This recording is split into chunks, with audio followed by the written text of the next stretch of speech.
So far, you've learned how command code works and how it learns your taste and how to use plan mode, checkpoints and memory. Now let's level up your workflow with better context and slash commands. Now let's look at how do we add more context inside a command code session.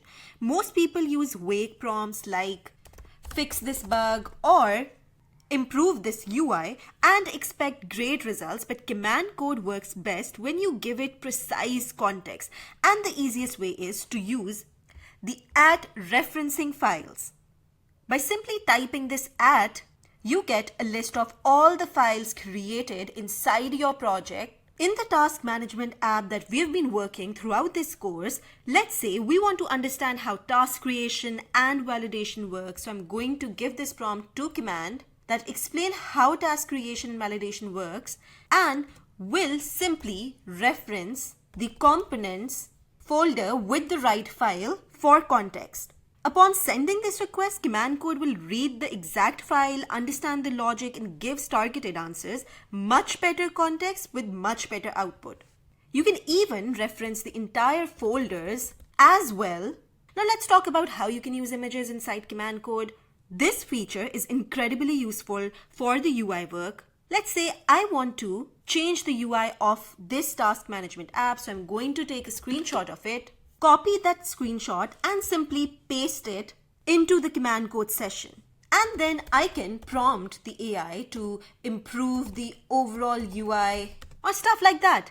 Command code will analyze the screenshot, identify the layout issue, find related components, and generate the fix.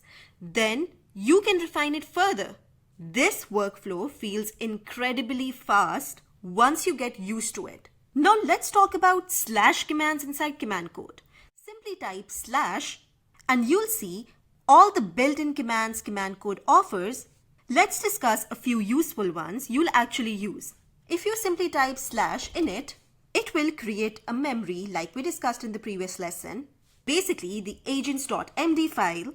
Then to edit that memory, you'll be needing the slash memory command. If you want to restore a checkpoint, then simply type slash rewind. The slash clear command will clear the conversation history, whereas the slash resume continue old sessions. Similarly, the slash review command review the PRs. These become part of your daily workflow. Now you can even create your own custom slash commands as well, and this is where things get really interesting. For example, let's say you repeatedly write prompts like add validation for task inputs and handle edge cases. Instead of typing that every time, you can turn it into a command. Let's see how we can do it. Inside the .command code folder, create a new folder by the name commands. And then inside this commands folder, you can create multiple files with your custom prompts, and these are going to be a markdown file. So I've created this validate.md file and I'm going to add the contents for the custom command and save it. Now to invoke this command that we created inside a command code session, simply type slash and then the name of the file, that is validate.md. This will tell command code to run this slash command.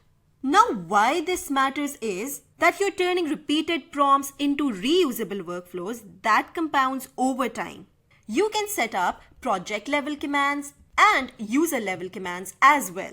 So basically, use the @references to give precise context to command code, use images to debug visually, and use slash commands to speed up your workflows. And when you combine this with taste learning, command code doesn't just understand your code, it understands how you work.